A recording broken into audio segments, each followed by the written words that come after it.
Before we begin, viewer discretion is strongly advised. The following is for educational and entertainment purposes only. This is the verbatim federal courtroom testimony of the Sean Diddy Combs trial as reported by Inner City Press. When Chuy Thompson, the grandson of Elvis Presley, walked into the courtroom, no one expected what was about to unfold, but what he revealed would shock even the most hardened reporters. Under oath, Chuy claimed that his grandfather, the great Elvis Presley, had once been trapped in a horrifying underground world, a world controlled by none other than Diddy's father, Melvin Combs. He said Elvis knew him personally, and what he witnessed at those infamous freakoff parties wasn't just disturbing, it was soul-crushing. Chuy brought evidence, including a never-before-seen video of Elvis at one of Melvin's parties, visibly terrified and out of place. Then, Chuy told the court that he too was invited to a modern-day Diddy party, where he saw something so disturbing he confronted Diddy and knocked him out cold. As Diddy sat silently listening, the look on his face told the world everything they needed to know. The truth was out, and his empire was collapsing. The courtroom was silent as Chuy Thompson adjusted the microphone in front of him. He wasn't a singer, wasn't a politician, wasn't a media figure trained to give sterile answers. He was a grandson, a witness, a young man bearing the weight of a legacy and a secret. What he was about to share didn't just shake the case. It shattered generations of silence. "My name is Chuy Thompson," he began, "and I'm the grandson of Elvis Aaron Presley. I'm here because my grandfather didn't die of addiction. He died of exposure to something he was never supposed to see." He didn't need to convince the jury. The gravity in his voice said enough. Chuy began by explaining something few knew, that in the early 1970s, Elvis Presley met a man by the name of Melvin Combs, father of Sean Diddy Combs. Melvin, he said, wasn't just a figure on the edges of the entertainment world, he was part of the underbelly, a man who moved quietly through music, politics, and organized crime. He wasn't the guy in the photos, Chuy said. He was the guy behind the curtains. According to Chuy, Melvin and Colonel Tom Parker, Elvis's infamous manager, had more than a passing connection. They shared mutual contacts, favors, secrets. Melvin was a broker of shadows, Chuy testified. He made things disappear, people, scandals, even entire nights. And somehow, Elvis got caught in it. Chuy revealed that his grandfather had once confided in his grandmother, Priscilla, about a string of exclusive parties in Los Angeles and Miami that he had been pressured to attend. He said they weren't parties. They were something else, something cold, something dark. Elvis, at the time, was on the verge of a spiritual crisis. According to Chuy, he'd told his family he felt ensnared in a world where power was bought with flesh, silence, and blackmail. He met Melvin through music, but he stayed in Melvin's world out of fear. If you're enjoying this story, kindly do us a favor and subscribe to our channel. It is free and won't cost anything, but it means the world to us. We're just a small channel trying to grow. Thank you, and back to the video. By the time Elvis realized how deep he was, Chuy said he was too famous to leave and too scared to speak. As Chuy continued, the courtroom watched Diddy, seated at the defense table, start to tense. This wasn't about his actions. This was about his legacy. And suddenly, the sins of the father were front and center. Chuy described Melvin Combs not as a military hero, but as an operator, a man who played both sides between CIA liaisons and organized criminal networks embedded in the music industry. Melvin knew how to control artists, Chuy said. He wasn't interested in fame. He was interested in leverage. Using documents obtained through a private investigator and family records long kept sealed, Chewy outlined a disturbing pattern of behavior. He described Melvin's ownership stake in multiple shell properties in California and Florida, places linked to gatherings known internally as Red Doors. These were early versions of what would later be coined freakoffs, and in attendance at one of them, according to Chewy, was a reluctant and frightened Elvis Presley. Elvis wasn't a guest, Chewy explained. He was an asset, a trophy. His presence legitimized these parties for other nervous stars, but behind closed doors, he hated every second of it. Chewy said that Elvis wrote letters begging to be removed from the scene, many addressed to his manager. He called it a hell with chandeliers. He said Melvin had a smile that never reached his eyes. In one passage from a recovered journal, Chewy read aloud, "I saw a child walk into the room and a man close the door. I couldn't move. I wanted to scream. Melvin just stood there, watching, grinning." The courtroom was visibly shaken. Melvin created this world, Chewy concluded. Diddy just inherited it. He made it bigger, louder, and even more dangerous. As Chewy flipped through a worn leather-bound journal, one of Elvis's last, he read the entries slowly, methodically. The jury stared in disbelief.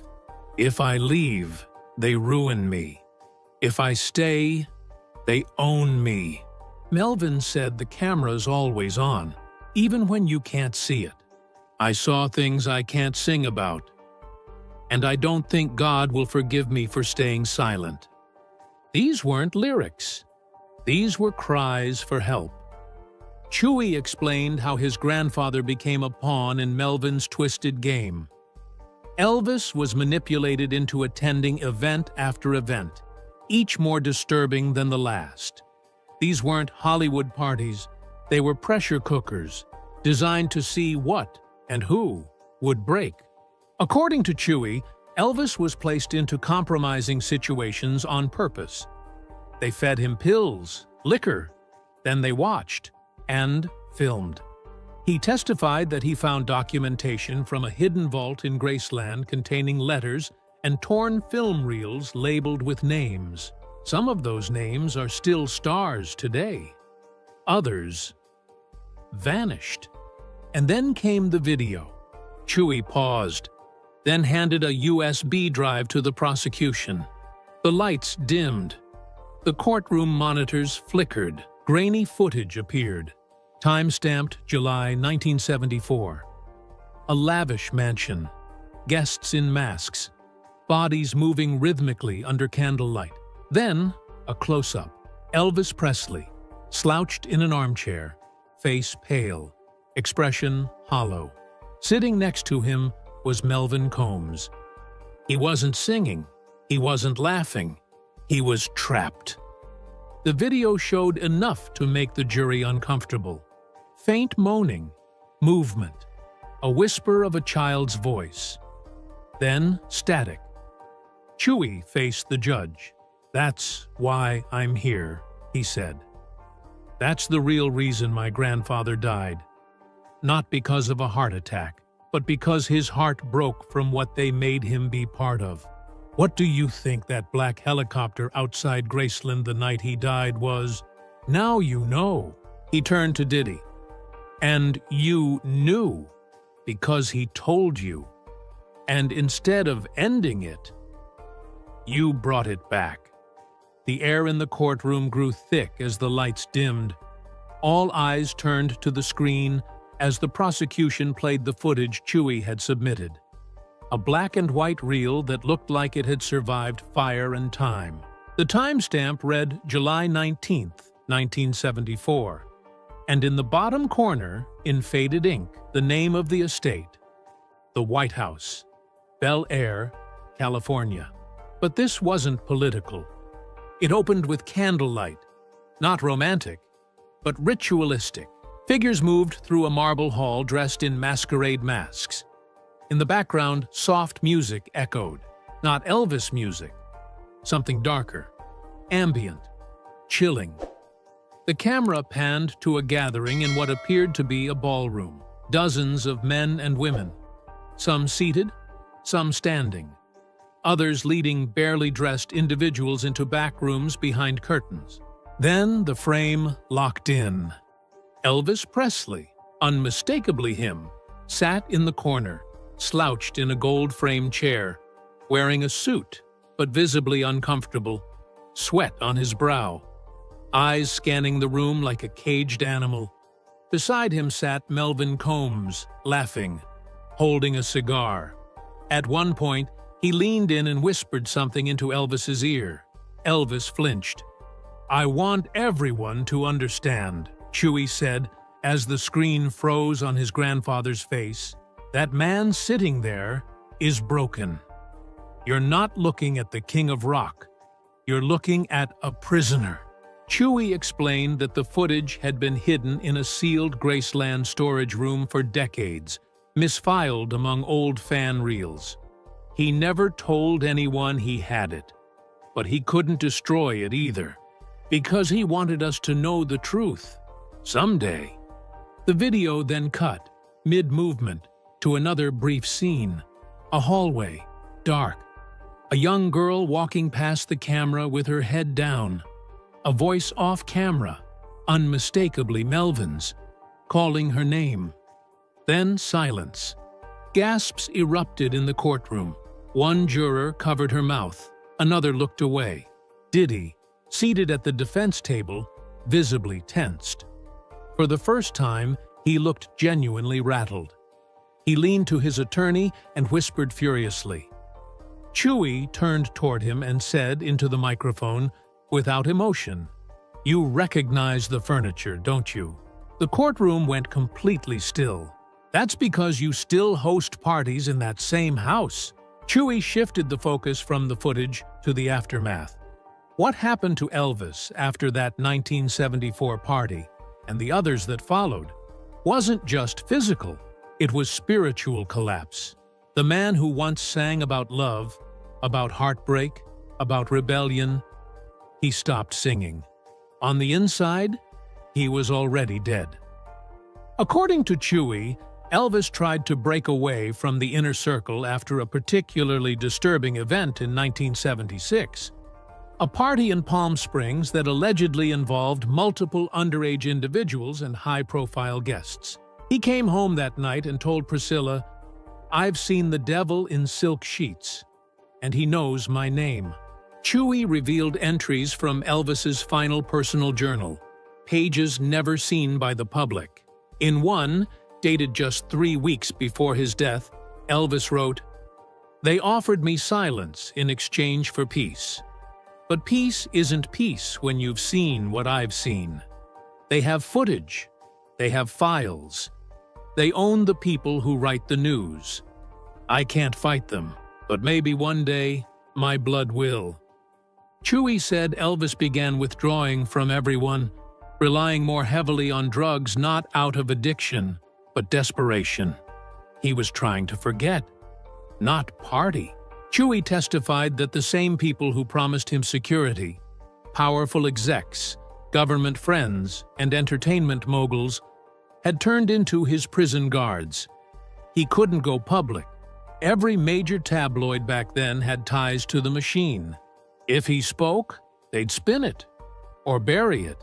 Then Chewy dropped a chilling detail. The week before he died, Elvis had a heart-to-heart with a family member. He said, "If anything happens to me, don't believe the headlines, and don't trust anyone in a tailored suit."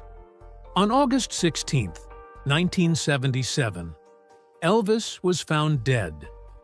The cause was ruled a heart attack induced by drug use. But Chewy suggested the story was far more sinister. He wasn't killed with a weapon.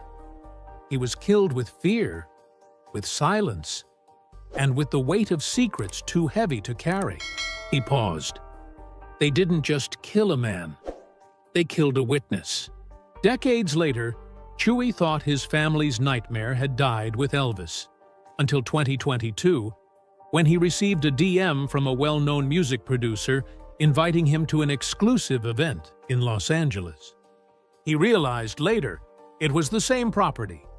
He was handed a drink he never asked for. Escorts whispered to him about the gold room upstairs. And then he saw him, Diddy, holding court in the center of the party like royalty. His eyes scanned the room like he owned every soul in it. What happened next shocked the courtroom. Chewy testified that he saw Diddy aggressively grab a young man, someone who looked barely legal, by the arm and pull him toward the hallway. The boy looked terrified.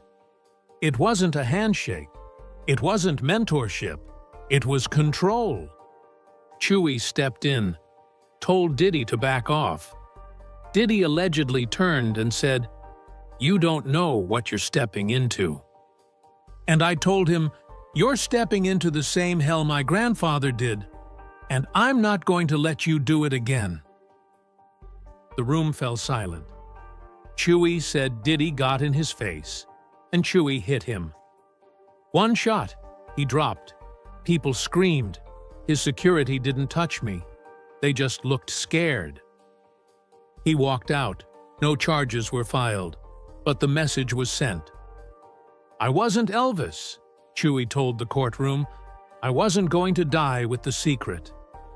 He turned to Diddy, who now looked visibly shaken. "You should have known that blood remembers, and mine never forgot." After the altercation at Diddy's mansion, Chewy thought it was over. He thought walking away from that party meant he was safe. But the machine that protected Diddy, the same machine that once destroyed his grandfather, was still alive and still hungry. The next day, Chewy testified, "I woke up to 5 missed calls from numbers I didn't recognize. Then came the DMs, messages that just said, 'You messed up,' and 'You should have kept your mouth shut.' At first, he laughed them off. But within 72 hours, things escalated. His car was vandalized. A family member received a fake call pretending to be from the hospital, claiming Chewy had been in a fatal accident. It was psychological warfare. "They weren't trying to kill me," Chewy said. "They were trying to make me kill myself." Just like they did to his grandfather. Chewy told the court he started connecting the dots. The property he had been invited to wasn't just owned by a holding company, it was still in Diddy's trust. The woman who had taken his phone at the door? An assistant connected to Diddy's event production team. The party wasn't spontaneous. It was a ritual, Chewy said, a continuation of something older, sicker. But what broke him wasn't the threats. It was the discovery of a voicemail. One evening, while combing through old archives in Graceland, he stumbled upon an unlabeled cassette. On it was Elvis Presley's voice, low and broken. "If something happens to me, don't let them rewrite it. Don't let them say it was pills or weakness. They wore me down. They cornered me with cameras, with secrets. And Melvin," he said one day, "his boy would take the throne, and I'd be a footnote." That voicemail shattered Chewy's heart, but it also cemented his mission. They killed his legacy with lies, but they won't do it to me. So he called his lawyers. He reached out to prosecutors. And when they offered him the chance to testify, he said yes. Not as a celebrity, not as a victim, but as a witness to a system that has operated unchecked for decades. As Chewy wrapped up the timeline of horrors, the judge allowed him one final statement before cross-examination. What he did next wasn't just testimony. It was history. He reached into his bag and pulled out a sealed envelope. Inside was a typed transcript from a private investigator. The document detailed witness accounts, unreleased footage logs, and internal texts between Diddy's team, discussing how to contain the Chewy situation. He read one line out loud. "If this kid connects Elvis to the original freakoff blueprint, we're all Ed. He needs to be silenced, discredited, ruined." The courtroom gasped. One juror audibly said, "Oh my God." Chewy then turned to Diddy and said, "You didn't just inherit your father's fortune. You inherited his evil." Then he dropped the biggest bombshell yet. In the Graceland archives, we found a sealed envelope from 1975. It was addressed to the FBI. It contained a list of names, people Elvis claimed attended Melvin Combs' freakoff parties. One of the names on that list is Clive Davis. Another, Quincy Jones. Another, Russell Simmons. And at the bottom, scrawled in pen, Melvin said one day his son would run the entire empire. Chewy handed the letter to the court. Verified handwriting, postmarked, never mailed. He then told the judge he had one final piece of evidence: a photograph. If you're enjoying this story, kindly do us a favor and subscribe to our channel. It is free and won't cost anything, but it means the world to us. We're just a small channel trying to grow. Thank you, and back to the video. On the screen flashed a black and white image of young Diddy, around 9 years old, standing in the same Bel Air mansion hallway from the 1974 video. He wasn't just continuing the legacy, he was raised in it. The gallery was in chaos. Reporters ran from the room. Diddy's attorneys begged the judge to strike it from the record. But it was too late. The public had seen it. The jury had seen it. And Diddy, once the untouchable mogul, was now the face of a dynasty soaked in generational exploitation. As Chewy stepped down from the witness stand, the courtroom was frozen in time. Diddy sat motionless, his jaw clenched, hands shaking, eyes fixed on the floor. For the first time, the mask cracked. Not with rage, not with arrogance, but with a quiet, soul-deep knowing that this was the end. Chewy stood just a few feet away, and in front of the jury, the press, and a global live-stream audience, he addressed him one final time. "You once said no party is like a Diddy party, but I've seen your parties. I've seen what happens when the music stops and the doors close. My grandfather saw it too, and it killed him." He paused. "You made the industry your playground. But every playground has a reckoning. Every king has a fall. And every secret eventually screams for light." The courtroom fell into a silence so thick it felt like pressure in the chest. And then Chewy said, "You didn't just lose your empire today. You lost your silence. Forever." The judge nodded. This testimony will remain part of the public record. As Chewy turned to leave the courtroom, Diddy finally looked up. Their eyes locked. For a moment, nothing was said, but everything was understood. Chewy gave him one final look. Not angry, not triumphant. Just the look of a man who carried the pain of a bloodline. And finally, after generations of silence, let it roar. He walked out into a swarm of reporters, microphones, and flashing cameras. But Chewy didn't stop. He just whispered to himself, "Rest easy, Granddad. We said what needed to be said." And behind him, inside the courtroom, Diddy sat, frozen, a ghost in a suit, surrounded by lawyers, but utterly alone.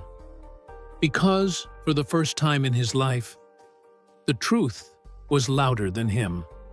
As Chewie stepped through the courtroom doors and into the sunlight, the noise of the outside world came crashing in. Camera shutters clicking like gunfire, news anchors shouting for statements, and protesters holding signs that read, "Protect the Truth" and "Justice for Elvis." But Chewie didn't say a word. He kept walking, straight ahead, like a man with nothing left to prove. Reporters scrambled for footage. Some questioned if the moment would change the industry. Others wondered how deep the rot really went.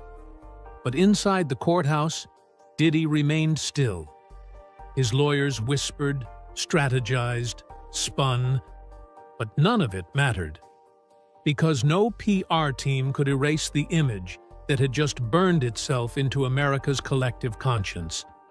The grandson of Elvis Presley standing in court and accusing one of hip-hop's most powerful men of carrying forward a legacy of evil. Back at Graceland, Chewie's family waited. He had told them everything in advance, showed them the tapes, the letters, the voicemails. But it wasn't until he walked through that front door that they understood what he had done. He didn't just defend Elvis's name, he freed it.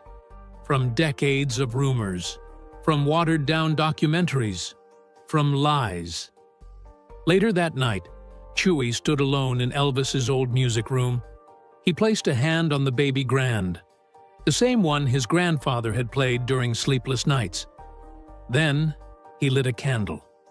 One flame. For closure. He whispered, "They didn't erase you, Granddad. They just hit pause. And today, I pressed play." Behind him, a photo of Elvis smiled on, no longer a ghost, but a legend finally heard.